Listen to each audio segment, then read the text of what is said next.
ரொம்ப வருஷத்துக்கு முன்னாடி ஒரு பெரிய நாடு இருந்துச்சு. அந்த நாட்டை ஒரு ராஜா சிறப்பா ஆட்சி செஞ்சுட்டு இருந்தாரு. ஒரு நாள் அந்த ராஜாவுக்கு வேட்டையாடணும்னு ஆசை வந்துச்சு. தன்னோட குதிரையை எடுத்துக்கிட்டு வில் அம்பு எல்லாம் எடுத்துக்கிட்டு காட்டுக்கு கிளம்பினாரு. ஆனா அன்னைக்குன்னு பார்த்து நேரம் சரியில்லை போல. ராஜா ஒரு மானை துரத்திக்கிட்டே காட்டுக்குள்ள ரொம்ப தூரம் போயிட்டாரு. அந்த காடு ரொம்ப அடர்த்தியானது. சூரிய வெளிச்சம் கூட உள்ள வராத அளவுக்கு மரங்கள் நெருக்கமா இருந்துச்சு. ராஜா திரும்பி போறதுக்கு வழி தேடினாரு. ஆனா சுத்தி சுத்தி பார்த்தாலும் ஒரே மரங்களாத்தான் தெரிஞ்சது. ஐயோ, வழி தெரியலையே, இன்னைக்கு ராத்திரி இந்த காட்டுக்குள்ளேயே சிக்கிப்போம் போல இருக்கேன்னு ராஜா பயப்பட ஆரம்பிச்சாரு. அப்போ திடீர்னு ஒரு கரகரப்பான குரல் கேட்டுச்சு. ராஜா திரும்பி பார்த்தா அங்க ஒரு வயசான பாட்டி நின்னுட்டு இருந்தாங்க. அவங்க தலை முடியெல்லாம் நரைச்சு போய் பார்க்கவே கொஞ்சம் பயங்கரமா இருந்தாங்க. அது வேற யாரும் இல்ல, அந்த காட்டுல வாழ்ந்துட்டு இருந்த ஒரு சூனியக்காரி. ராஜா அவங்க கிட்ட போய், பாட்டி, நான் இந்த காட்டுக்குள்ள வழி தவறிட்டேன், எனக்கு ஊருக்கு போற வழிய கொஞ்சம் காட்டுங்களேன் அப்படின்னு கெஞ்சி கேட்டாரு. அந்த சூனியக்காரி மெதுவா சிரிச்சுக்கிட்டே, வழியா நான் காட்டுறேன் ராஜா, ஆனா சும்மா காட்ட மாட்டேன், எனக்கு ஒரு உதவி செய்யணும் அப்படின்னு சொன்னாங்க. ராஜா பதறி போய், என்ன உதவி வேண்டும்னாலும் கேளுங்க, செய்யறேன்னு சொன்னாரு. எனக்கு ஒரு அழகான பொண்ணு இருக்கா, அவளை நீங்க கல்யாணம் பண்ணிக்கிட்டு ராணியா ஆக்கிக்கணும். அப்படி சம்மதம் சொன்னா நான் வழி காட்டுவேன், இல்லனா நீங்க இங்கேயே சுத்தி திரிஞ்சு சாக வேண்டியதுதான் அப்படின்னு அந்த சூனியக்காரி மிரட்டினாங்க. ராஜாவுக்கு வேற வழி தெரியல. எப்படியாவது உயிர் பிழைச்சா போதும்னு மனசுல நினைச்சுக்கிட்டு, சரி நான் சம்மதிக்கிறேன்னு சொல்லிட்டாரு. உடனே அந்த சூனியக்காரி அவளோட வீட்டுக்கு ராஜாவை கூட்டிட்டு போனா. அங்க அவளோட பொண்ணு இருந்தா. அவ பார்க்க ரொம்ப அழகாத்தான் இருந்தா. ஆனா அவளோட கண்ணுல ஒரு ஈவு இரக்கம் இல்லாம ஒரு கெட்ட குணம் தெரிஞ்சது. இருந்தாலும் ராஜா கொடுத்த வாக்குக்காக அவளை குதிரையில ஏத்திக்கிட்டு அரண்மனைக்கு கூட்டிட்டு போனாரு. ராஜாவுக்கு ஏற்கனவே முதல் மனைவி மூலமா 7 குழந்தைங்க இருந்தாங்க. அதுல 6 ஆம்பளை பசங்க, ஒரே ஒரு செல்ல பொண்ணு. ராஜாவுக்கு அவங்க குழந்தைகள்னா உயிர். புதுசா கல்யாணம் பண்ணிக்கிட்டு வந்த இந்த சூனியக்காரி பொண்ணு, அதாவது புது ராணி, நிச்சயம் தன்னோட குழந்தைகளை கொடுமைப்படுத்துவா, அவங்களுக்கு ஏதாவது ஆபத்து வரும்னு ராஜாவுக்கு தோணுச்சு. அதனால ராஜா ஒரு முக்கியமான முடிவெடுத்தாரு. அரண்மனைக்கு பக்கத்துல இருக்கிற ஒரு அடர்ந்த காட்டுக்கு நடுவுல யாருக்குமே தெரியாத ஒரு ரகசிய கோட்டை ஒண்ணு இருந்துச்சு. ராஜா தன்னோட 7 குழந்தைங்களையும் யாருக்கும் தெரியாம அங்கே போய் பாதுகாப்பா வச்சாரு. அவங்களுக்கு சாப்பாடு, துணிமணி எல்லாம் அங்கேயே கிடைக்கும்படி ஏற்பாடு செஞ்சாரு. ராஜாவுக்கு குழந்தைங்களை பார்க்காம இருக்க முடியாது இல்லையா, அதனால அடிக்கடி அந்த ரகசிய கோட்டைக்கு போயிட்டு வருவாரு. ஆனா அந்த கோட்டைக்கு போற வழி ரொம்ப குழப்பமா இருக்கும். வழி கண்டுபிடிக்க ராஜா கிட்ட ஒரு அதிசய நூல் உருண்டை இருந்துச்சு. அந்த நூல் உருண்டைய தரையில போட்டா போதும், அது தானா உருண்டு ஓடி கோட்டைக்கு போற வழிய காட்டும். ராஜா குழந்தைங்கள பார்த்துட்டு வந்த பிறகு அந்த நூல் உருண்டை திரும்பவும் சுருண்டு அவர் கைக்கே வந்துடும். இப்படியே கொஞ்ச நாள் போச்சு. ராஜா அடிக்கடி அரண்மனைய விட்டு வெளியே போறத அந்த புது ராணி கவனிச்சா. இவர் வேட்டைக்கு போறேன்னு சொல்லிட்டு போறாரு, ஆனா திரும்பி வரும்போது முகத்துல அவ்வளோ சந்தோஷம் தெரியுதே, எங்க போறாருன்னு அவளுக்கு சந்தேகம் வந்துச்சு. சூனியக்காரி பொண்ணாச்சே, சும்மா இருப்பாளா? ராஜாவோட வேலைக்காரங்களுக்கு நிறைய காசு கொடுத்து உண்மைய உளர வச்சுட்டா. ராஜா காட்டுக்குள்ள இருக்கிற ரகசிய கோட்டைக்கு தன்னோட 7 குழந்தைங்களை பார்க்க போறாருங்கிற விஷயம் அவளுக்கு தெரிஞ்சு போச்சு. அப்பதான் அவளுக்கு அந்த அதிசய நூல் உருண்டைய பத்தியும் தெரிஞ்சது. ஓஹோ, அந்த குழந்தைங்க உயிரோட இருக்கிற வரைக்கும் ராஜா என் மேல பாசம் காட்ட மாட்டாரு, அவங்கள ஒழிச்சு கட்டினாட்டா நான் இந்த நாட்டுக்கு ஒரே ராணியா இருக்க முடியும்னு முடிவு பண்ணா. அவ தன்னோட சூனிய வித்தைய பயன்படுத்தி சின்னதா 6 பட்டு சட்டைகளை தச்சா. அந்த ஒவ்வொரு சட்டையிலையும் ஒரு மந்திரத்தை ஓதி வச்சா.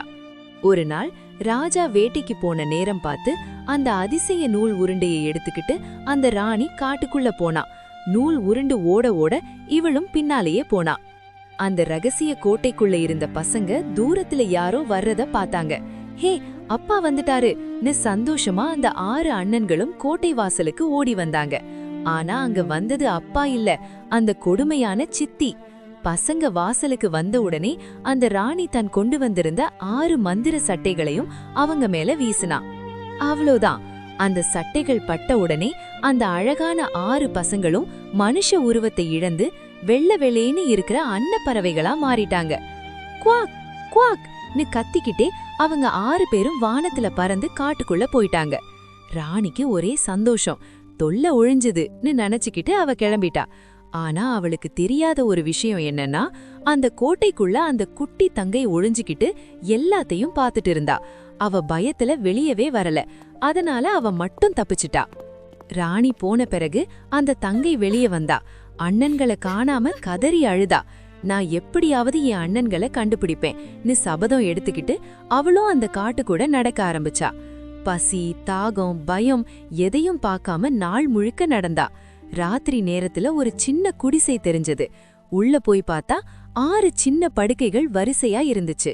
இது கண்டிப்பா என் அண்ணன்களோட இடம்தான்னு நினைச்சு அவ ஒரு ஓரமா படுத்து தூங்கிட்டா. சாயங்காலம் சூரியன் மறையிற நேரம் ஜன்னல் வழியா படபடன்னு சத்தம் கேட்டுச்சு. அந்த 6 அன்னப்பறவைகளும் உள்ள வந்துச்சு. தரையில இறங்கின உடனே அவங்க ஊதுனாங்க.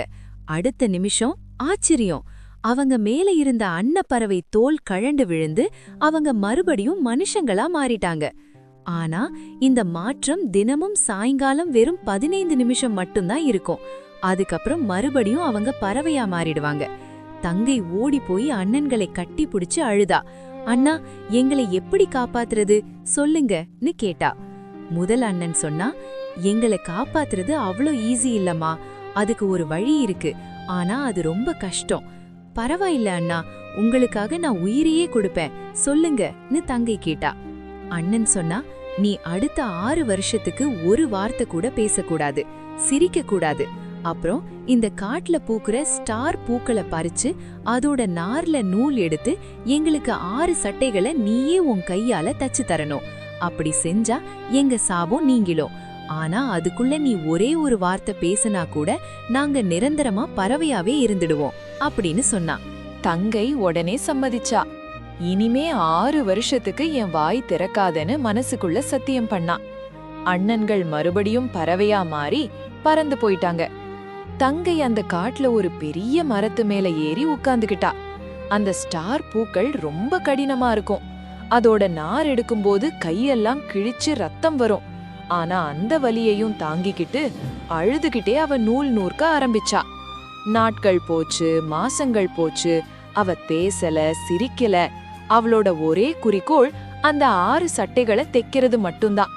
ஒரு நாள் அந்த நாட்டு ராஜா வேறொரு ராஜா வேட்டையாட காட்டுக்கு வந்தாரு. மரத்து மேல ஒரு அழகான பொண்ணு உக்காந்து தையல் தைக்கிறத பார்த்தாரு. அவளோட அழகுல மயங்கின ராஜா, நீ யாரு, இங்க என்ன பண்றன்னு கேட்டாரு. ஆனா அவ பேசல.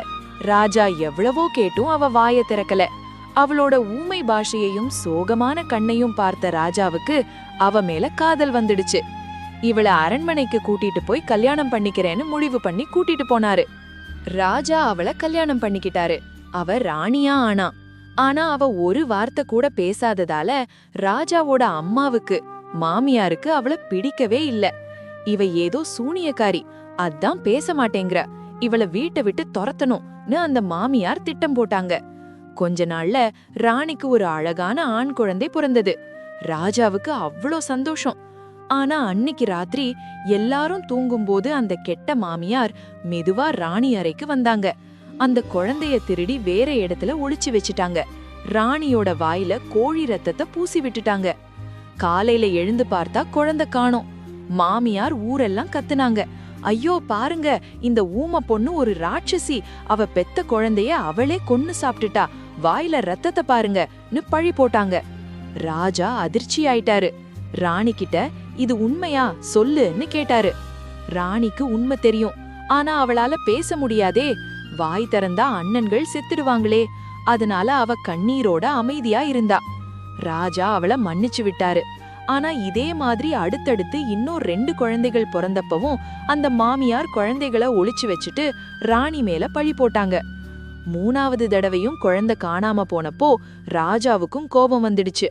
மக்கள் எல்லாரும் இவ ஒரு ராட்சசி, இவளை கொல்லுங்கன்னு கத்துனாங்க.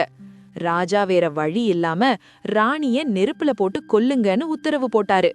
அன்னைக்குதான் சரியா 6 வருஷம் முடியிற கடைசி நாள். ராணி ஜெயில்ல உட்கார்ந்து அழுதுகிட்டே கடைசி சட்டைய தைச்சிட்டு இருந்தா. 5 சட்டைகள் ரெடி. 6வது சட்டையில மட்டும் இன்னும் ஒரு கை ஸ்லீவ் சிதைக்க வேண்டியிருந்தது. ராணியை இழுத்துட்டு போய் விறகு கட்ட மேல நிக்க வச்சாங்க. சுத்தி நெருப்பு பத்த வைக்கப்பட்டது. ராணி மனசுக்குள்ள, அண்ணா, நான் என் சத்தியத்தை காப்பாத்திட்டேன், ஆனா நான் சாக போறேன்னு நினைச்சா. நெருப்பு எரிய ஆரம்பிச்ச அந்த நொடி வானத்திலிருந்து படபடபடன்னு ஒரு சத்தம். எல்லாரும் நிமிர்ந்து பார்த்தா 6 வெள்ளை அன்னப்பறவைகளும் மின்னல் வேகத்துல பறந்து வந்துட்டு இருந்தாங்க. அந்த அன்னப்பறவைகள் நேரா வந்து ராணி மேல வட்டமிட்டாங்க. ராணி தான் மடியில வச்சிருந்த அந்த 6 சட்டைகளையும் எடுத்து அவங்க மேல வீசினா. அடுத்த நொடியே ஒரு அதிசயம் நடந்தது. அந்த அன்னப்பறவை தோல் கழண்டு விழுந்து 6 பேரும் அழகான ராஜகுமாரர்களா மாறி ராணி முன்னாடி வந்து நின்னாங்க. மக்கள் எல்லாரும் வாயடைச்சு போய் பார்த்தாங்க. ஆனா ஒரு சின்ன குறை, கடைசி தம்பிக்கு மட்டும் இடது கைக்கு பதிலா ஒரு அன்னப்பறவை இறக, ஸ்வான் விங் அப்படியே இருந்துச்சு. ஏன்னா ராணியால அந்த கடைசி சட்டையோட கைய தெச்சு முடிக்க முடியலையே. இப்போ 6 வருஷம் முடிஞ்சதில்ல. ராணி பேச ஆரம்பிச்சா. ராஜா, நான் என் குழந்தைகளை கொல்லல. நான் ஒரு நிரபராதி. உங்க அம்மா தான் குழந்தைகளை திருடி ஒழிச்சு வச்சாங்க. என் அண்ணன்களை காப்பாத்தத்தாங்க இத்தனை வருஷம் பேசாம இருந்தேன் அப்படின்னு உண்மைய உடைச்சா. ராஜாவுக்கு அப்போதான் உண்மை புரிஞ்சுது. உடனே ஆட்களை விட்டு தேடினப்போ அந்த மாமியார் ஒழிச்சு வச்சிருந்த 3 குழந்தைகளும் உயிரோட கிடைச்சாங்க. தன்னோட மனைவிய சந்தேகப்பட்டதுக்கு ராஜா மன்னிப்பு கேட்டாரு. அந்த கொடுமைக்கார மாமியாருக்கு சரியான தண்டனை கொடுக்கப்பட்டது. ராணி, ராஜா, அவங்க 3 குழந்தைகள், அப்புறம் அந்த 6 அண்ணன்களும் எல்லாரும் ஒன்னா சேர்ந்து சந்தோஷமா வாழ்ந்தாங்க. கடைசி தம்பிக்கு அந்த இறகை கை இருந்தா கூட அத அவன் ஒரு குறையா நினைக்காம தங்கையோட பாசத்தை அடையாளமா நினைச்சுக்கிட்டான்.